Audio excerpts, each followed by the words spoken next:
नाजरीन, मौत एक ऐसी तल्ख हकीकत है जिससे फरार और उसका इनकार नामुमकिनात में से है। इंसानी तारीख बताती है कि हमेशा जिंदा रहने की ख्वाहिश अज़ल से ही इंसानों में रही है। आबे हयात की खोज में बहुत से लोग निकले मगर कभी वापस नहीं पलटे। आज वो लोग कहाँ हैं, किसी को कुछ खबर नहीं। मुख्तलिफ तरीके तलाश किए गए, मुख्तलिफ तरकीबें अपनाई गईं, मगर इंसान को ज़वाल आकर ही रहा।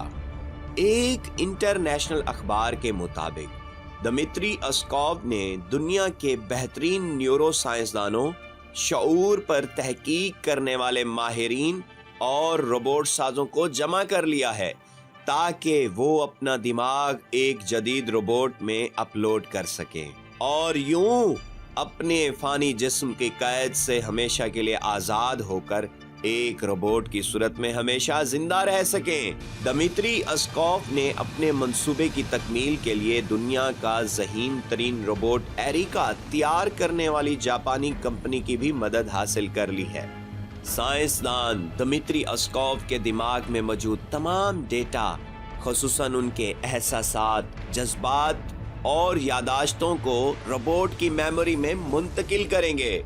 इस मंसूबे पर काम करने वाले साइंसदानों का कहना है कि जब सुपर कंप्यूटर जैसी मेमोरी और प्रोसेसिंग की ताकत रखने वाले रोबोट में इंसानी दिमाग के तमाम एहसासात और ख्यालात मुंतकिल कर दिए जाएंगे तो ये हूबहू इंसानी दिमाग की तरह काम करेगा।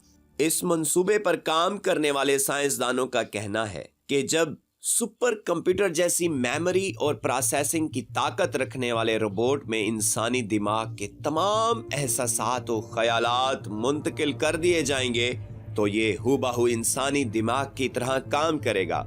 दमित्री अस्कॉव ने तवक्को जाहिर की है कि वो 2045 तक अपने इंसानी जिस्म से निकलकर एक रोबोट में मुंतकिल हो चुका होगा और इस नई सूरत में वो हमेशा जिंदा रह सकेगा। दूसरी जानिब कुछ साइंसदानों ने इस प्रोजेक्ट को नाकाबिले अमल करार दिया है।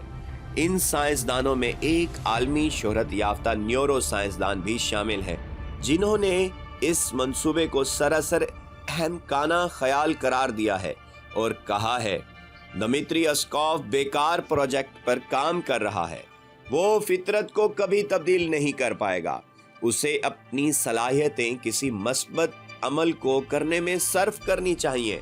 नाजरीन, साइंस भले जितनी मर्जी तरक्की कर ले, कामयाबी के झंडे गाड़ दे, मगर वो खुदा ताला के बनाए हुए जिंदगी मौत के निजाम को कभी भी तब्दील नहीं कर पाएगा।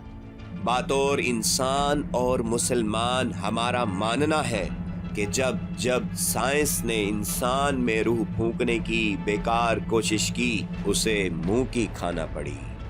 नाजरीन, आपकी मोहब्बतों का बहुत शुक्रिया कि आप हमारी वीडियोस को पसंद करने के साथ साथ अपनी कीमती तजावीज़ कमेंट की सूरत में दे रहे हैं और हमारी भी यही ख्वाहिश है कि हम आपके लिए बेहतरीन से भी बेहतर वीडियोस लाएं। वीडियो पसंद आए तो लाइक, कमेंट और शेयर ज़रूर कीजिए।